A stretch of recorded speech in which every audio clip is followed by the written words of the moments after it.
I need to share something with you that has completely transformed my understanding of time itself.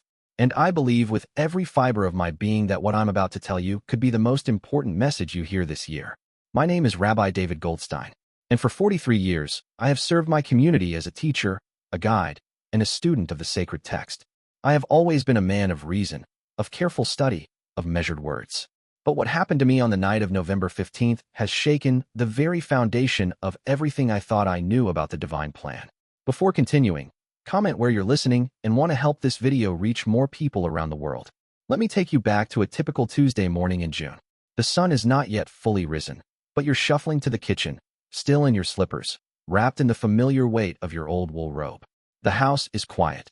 Your wife, Rebecca, still asleep upstairs, and the hush of your 3 grown children's absence hovers in the corners. The aroma of fresh coffee drifts upward, mingling with the gentle creak of wooden floors beneath your feet. Every movement is a part of the sacred order you've maintained for decades. The way you set your prayer shawl, the slow methodical rolling of ancient scrolls, the scent of old parchment and beeswax lingering in the air. You might not notice the heaviness at first. It's subtle, like a stone tucked in your coat pocket, a faint ache in your chest that isn't quite pain. Outside, the world continues. Delivery trucks rumble down Brooklyn streets. Pigeons call from rooftops, but you sense a shadow just beyond your reach. The morning prayers flow easily from your lips. Yet today, every word carries an extra weight. There's a thickness in the air, a sense that the world is holding its breath, waiting for something to shift. You move through the routines, flipping through the daily psalms, letting the familiar syllables soothe the unnameable ache. Still, you can't escape the question that's gnawed at the edges of your peace. Have I really seen the fullness of the truth? Or have I only traced its outline, skimming along the surface of the divine? The kitchen clock ticks in rhythm with your doubts, its hands circling ever onward, pulling you toward a day you can't predict. It's this quiet tension, the interplay of comfort and restlessness, faith and yearning, that settles into your bones as you gather your notes for the morning's lesson. Your phone buzzes with messages from students, congregants, friends seeking guidance. Yet even as you type responses, you notice your fingers tremble. The coffee is suddenly too bitter, the room too still. You pause by the window, watching the city slowly wake beneath a sky streaked with gold and lavender. You breathe in deeply, the air sharp with early summer's promise, and you realize that you are standing on the threshold of something you cannot name. An ordinary morning, yes, but underneath, the beginnings of a storm that will soon upend everything you thought you knew. All at once, you understand. Nothing in your life, no page you've turned, no prayer you've spoken, has truly prepared you for what is about to unfold. You feel it before you see it, a subtle trembling in your heart that won't let go. The day unfolds as usual, every moment cloaked in the reassuring hum of old routines. The sunlight slants across your desk as you review lesson plans and circle passages in the book of Daniel, preparing for the evening Torah study group. Still, the restlessness clings to you, persistent as a whisper in a quiet sanctuary. When dusk arrives, you're already in the study hall, greeting your students as they file in, their faces eager, voices low with anticipation. Some are old friends. Others, the sons and daughters of men you once taught, now eager to challenge and be challenged. The air buzzes with curiosity as you open the scroll and begin to speak of prophecy, the end times, the coming of the Messiah. You guide them with careful logic, drawing lines between ancient texts and modern hearts, never straying far from the comfort of tradition. But then, a single question from a young man, a question asked with a sincerity that pierces the armor of your scholarship, upends your composure. Rabbi, he asks, his voice trembling just enough to betray his own longing. If the prophecies are true, how will we recognize the signs? How will we know when the time has come? You pause, the room holding its breath. You reach for your usual answer, a tapestry of commentary and cautious reassurance. But this time, the words feel hollow. The question echoes in your mind long after the class ends and the students depart, their laughter fading down the corridor. You gather your things, each item suddenly heavier, and make your way home beneath a sky thick with stars. As you walk the familiar streets, every sound feels amplified, the clatter of a distant subway, the laughter of teenagers on a stoop, the soft hush of wind in the trees. You can't shake the question. It burrows into your spirit, pushing aside years of certainty, demanding something more than intellectual assent. By the time you reach your front steps, the weight of it presses on your shoulders, slowing your ascent.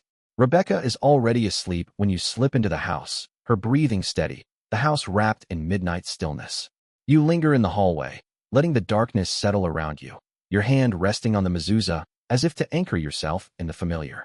The ache inside you is now impossible to ignore, a mingling of fear, awe, and yearning for answers that your lifetime of study has never satisfied.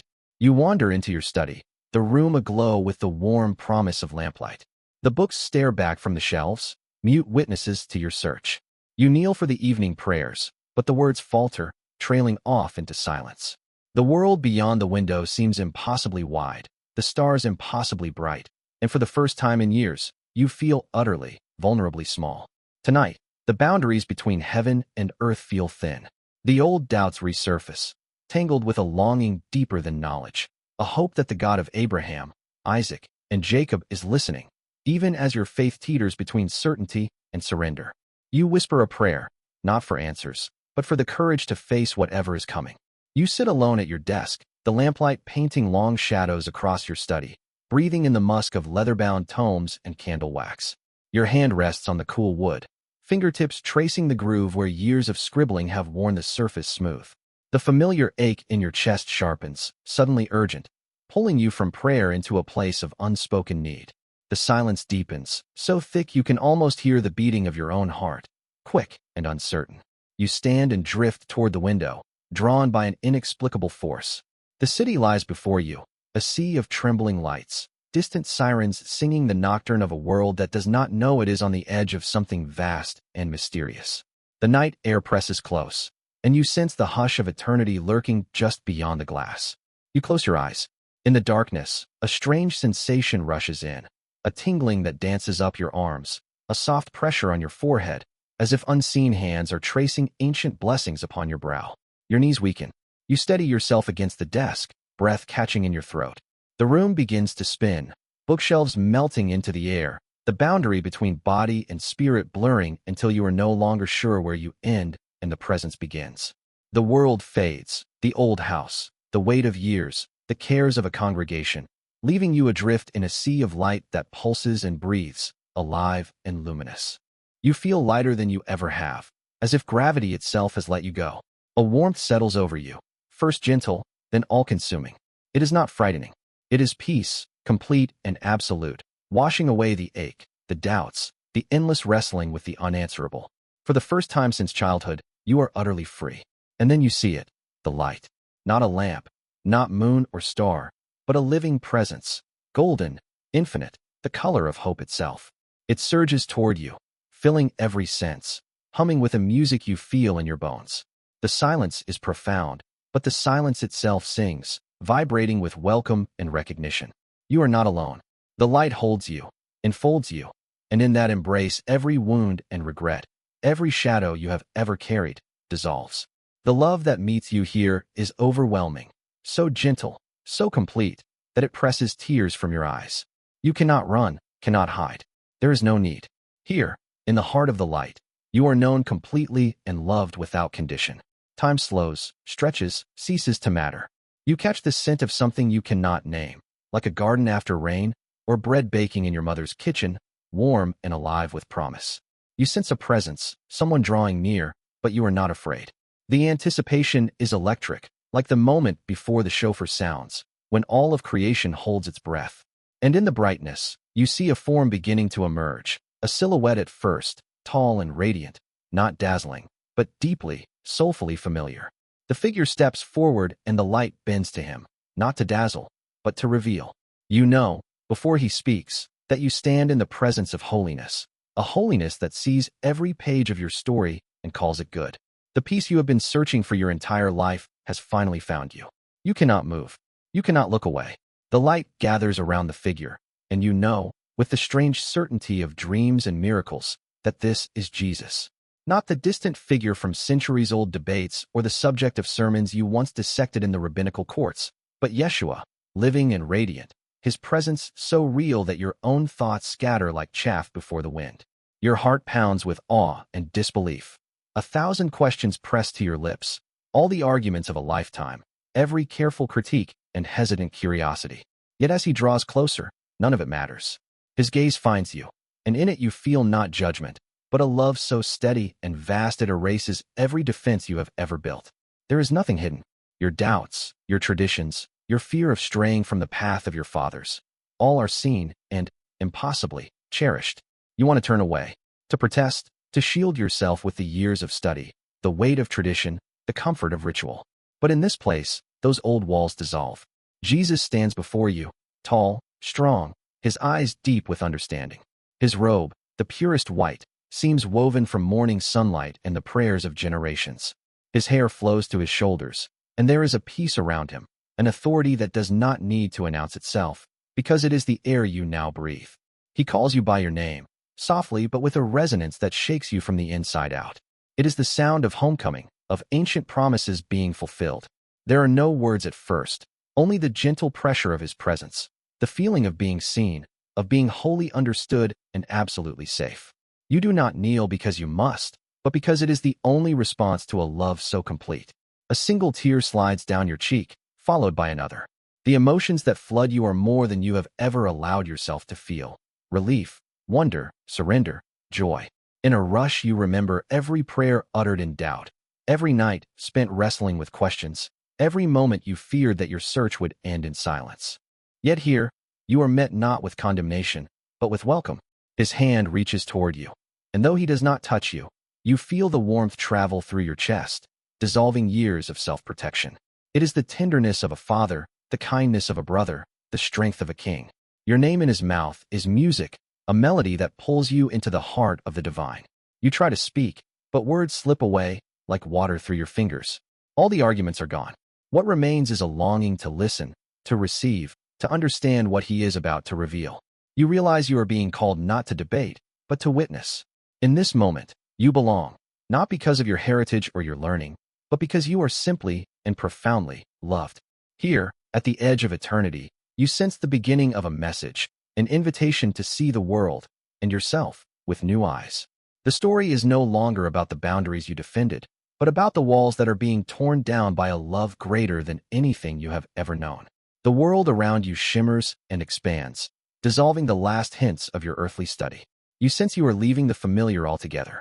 Light unfurls before you like a scroll, and Jesus lifts his hand, a simple gesture, gentle yet full of immeasurable power. Your senses heighten, every detail feels sharper, every sound is alive with a music older than the stars. You realize he is inviting you deeper, to witness things hidden from the wise, yet revealed to the humble. Fear falls away, replaced by an anticipation so strong you nearly tremble. The air itself seems to hum as the vision opens, and you realize you are standing with Jesus outside of time. Past, present, future. Each one blends and spins, every second filled with significance. 7 days. The number comes to you as both promise and warning. Jesus turns, and the space around you reshapes itself. Scenes appear, vivid as waking life. The first day, a stirring across the whole world. People everywhere feel a deep, nameless longing. The restlessness that chased you all morning now blooms in every soul. You see families in their kitchens, pausing with coffee cups mid-air, looking skyward. Children ask impossible questions. The old call long-lost friends. The Spirit of God sweeps over cities and fields like a gentle, invisible wind, awakening hearts from sleep. The vision spins, Sunday into Monday. Churches and synagogues overflow, not with ritual, but with an urgent need to confess, to forgive, to reconnect. Enemies embrace, rivals lower their arms. The proud and wealthy pour out their treasures to heal the poor. Yet alongside this spiritual awakening, you sense the rise of resistance, a tension in the air.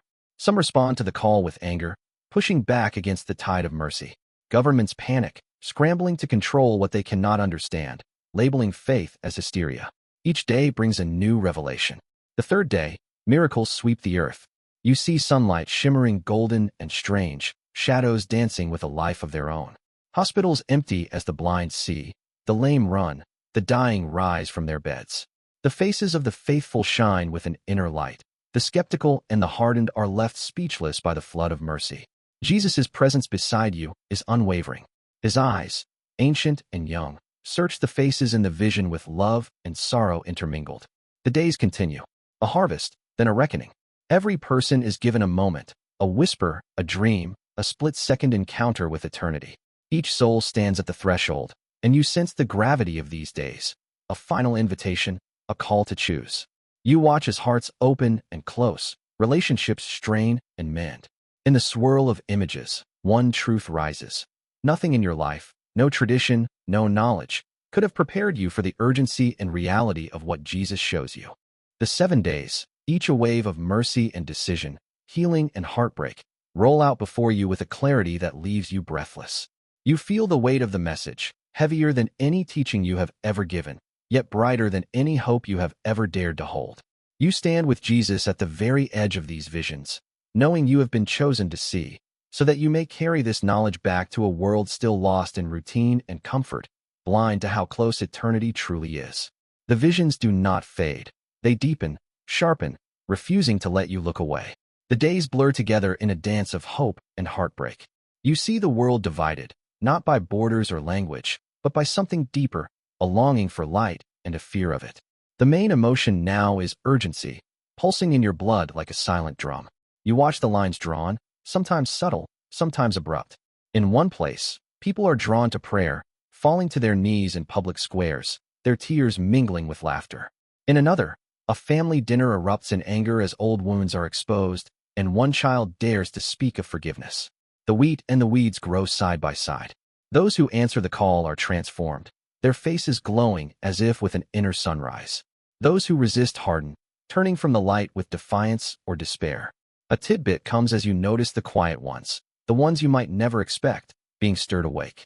A man once known for his cynicism slips quietly into a church and leaves hours later, changed. A woman who had closed her heart to faith for decades finds herself weeping alone in her car, a warmth spreading through her chest, the unmistakable touch of the Spirit. All over the earth, tension rises. News broadcasts flicker with confusion, reports of mass gatherings, healings, strange phenomena in the skies. You see leaders convening emergency meetings, some in fear, some in wonder. There is beauty and there is chaos, but above it all, the gentle pressure of an unseen hand, guiding, separating, preparing. You watch as a father embraces his son for the first time in years, and as a teacher prays with students after school, her own voice trembling with awe. Even as miracles multiply, so do acts of cruelty. The hearts of some grow colder, their words sharper, determined to explain away what they cannot control. Governments in many places crack down, closing churches, arresting pastors, desperate to quell what they cannot name. Yet the dividing line grows clearer with every passing day. Those who choose the light find themselves strengthened, even in suffering. Their burdens feel lighter, their love deeper, their sense of belonging unshakable. Those who turn away seem lost, hollowed out, gripped by an anxiety that has no answer. You are shown the separation in countless forms, a daughter weeping at her mother's bedside, begging her to open her heart before it's too late. A young man abandoning old friends to follow a call he does not yet understand. There is pain in these choices, but also peace, and you feel both in your own spirit, watching the story of the world turn on the axis of decision. You realize now how much is at stake. No argument, no debate, no tradition can stand in the way of the choice that every soul must make. Jesus stands beside you, silent but watchful, his presence anchoring you as you witness humanity's final invitation. You understand that these days, these moments, are not just prophecy, but mercy. You feel the longing of heaven and the urgency of earth colliding, and in that collision, a truth so simple and so overwhelming that it nearly breaks you. Every person, no matter their past, is being called, one last time, to come home. A new day dawns within the vision, and you sense the world trembling, almost humming with a possibility that has not been known since the very beginning. The main emotion here is wonder, threaded through with awe so intense it makes your heart feel fragile, like glass. The tidbit that lingers is the sheer number of miracles, healings, reconciliations, awakenings, blooming across continents, witnessed by young and old alike. You watch hospitals as they overflow, not with sickness, but with astonished laughter. Nurses stand dumbfounded as the chronically ill rise from beds, their faces radiant, tears cutting clean tracks down cheeks long furrowed by pain. Blind men see the blush of roses. The deaf turn at the music of birds and the voices of loved ones. Children, untouched by cynicism, speak softly of dreams filled with angels, their words soothing the fears of their elders. Reunions spark everywhere. You see estranged siblings embracing, long-held grudges melting away like frost under a warming sun. In villages, in glittering cities, in the quiet places in between, families gather, drawn together by an urge none can explain. Words of forgiveness pour out, sometimes halting, sometimes in a rush, always changing the air. You witness elderly saints, their faces newly smooth, walking arm in arm with grandchildren who listen with wide, wondering eyes as stories of faith are passed down, shimmering with new meaning. Yet not all is gentle. In some homes, reconciliation arrives through the fire of confrontation. Secrets are laid bare, long-suppressed pain finally voiced, tears mingling with hope. The path to healing, you realize, is sometimes rough, requiring courage as well as grace. Jesus, steady beside you, lets you feel both the joy and the ache, and you marvel at the mysterious ways pain and peace walk hand in hand. There are supernatural signs, impossible to ignore. The sun glows with a golden hue at unexpected hours, casting a sacred radiance over the mundane. People pause mid-task, caught by the beauty. Some fall to their knees in fields or kitchens or boardrooms, overcome by a presence that needs no explanation. In these moments, hearts awaken, even the hardest. Scientists study, journalists question, skeptics grow silent, their reason disarmed by wonder. And the dreams, so many dreams. You see men and women, believers and doubters alike, waking in the night with visions that set their hearts pounding.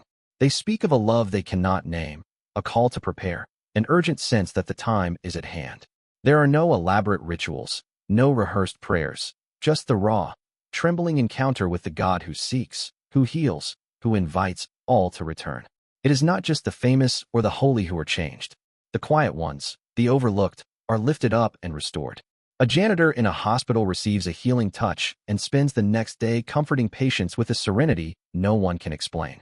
A child with a chronic illness runs through the playground, her laughter ringing like bells in the evening light. You see broken marriages mended, neighborhoods transformed, crime rates plummeting as forgiveness and mercy ripple outward from heart to heart. You stand, breathless, before the vast tapestry of miracles, understanding in your bones that none of this is accidental. Each healing, each reconciliation, is a signature of mercy, a final, loving summons from the heart of Jesus to a weary, waiting world. You drift into the next day, and the world feels suspended, as if creation itself is holding its breath. The main emotion is solemnity. A quiet gravity settles over you as every soul is brought to a crossroads. You sense the tidbit. This is the day of choices, when every mask falls away and hearts must answer the final, unspoken question. In a Tokyo skyscraper, a businessman pauses mid-presentation, his voice faltering as an overwhelming peace descends. In a sun-baked African village, a mother looks at her children and knows, deep within, that there is more to life than struggle.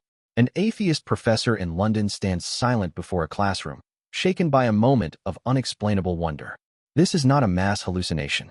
It is as personal as a lover's touch, as direct as a parent's embrace. You see couples talking in darkened kitchens, their voices hushed, sharing fears and hopes they had hidden for years. Friends take long walks, grappling with memories, searching for the courage to forgive. Old wounds are revisited, regrets voiced at last, not to wound but to heal. For some, the encounter comes in dreams, lucid, urgent, unmistakably sacred. For others, it is the sudden, sharp certainty that everything they thought secure is shifting underfoot. You see relationships tested at their very core. A wife, awakened to faith, reaches for her husband's hand. He pulls away, torn between love and pride. Parents kneel at bedsides, praying with trembling voices as children, grown and distant, weigh the call. Some families draw closer, united by forgiveness. Others fracture, unable to cross the chasm that has opened between belief and denial. In places of worship, people gather in silence, each soul fighting its own battle. You see priests and rabbis, imams and pastors, each searching, each longing, each facing the same invitation that has been extended to their flocks. The certainty of tradition is shaken, replaced by a hunger for something real and immediate, a God who can be known and loved. Yet even in sorrow, there is hope. You watch a daughter, estranged for years, call her father, and speak 3 words she had withheld for decades. I forgive you. You see a lifelong skeptic, alone in his apartment, fall to his knees, surrendering pride to the one who has always known his name. Some choose the light, some turn away. The freedom is complete, the invitation sincere. There is no coercion, only a holy urgency and the aching patience of heaven. Through it all, Jesus stands with you, sharing in the agony and the ecstasy. You feel the divine longing for each soul, the pain of every no, the celebration of every yes. It is as if all of history has led to this moment, a day not of judgment, but of mercy, where every barrier is lowered, every door stands open, and each heart decides which path to walk as the gathering draws near. The vision ripens, the air feels electric, charged with anticipation and the bittersweet scent of farewells. The main emotion swelling in your chest is hope, aching, luminous, on the edge of joy and longing. The tidbit: the world itself is transformed, the border between life and eternity thins, and glimpses of what's to come flicker at the edges of ordinary sight.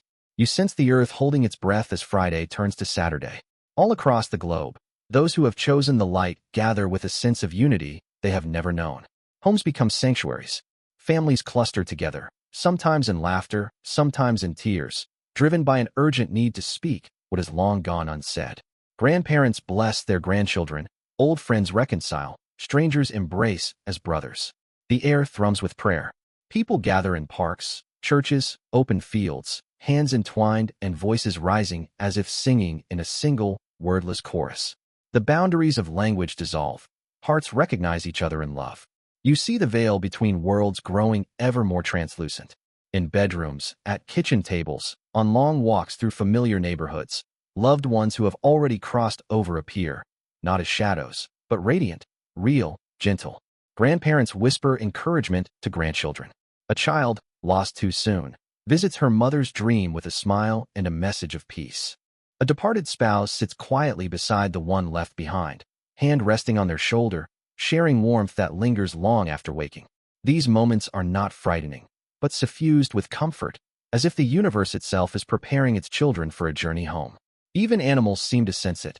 Pets curl up close, birds sing in new patterns, wild creatures pause and lift their heads to the wind.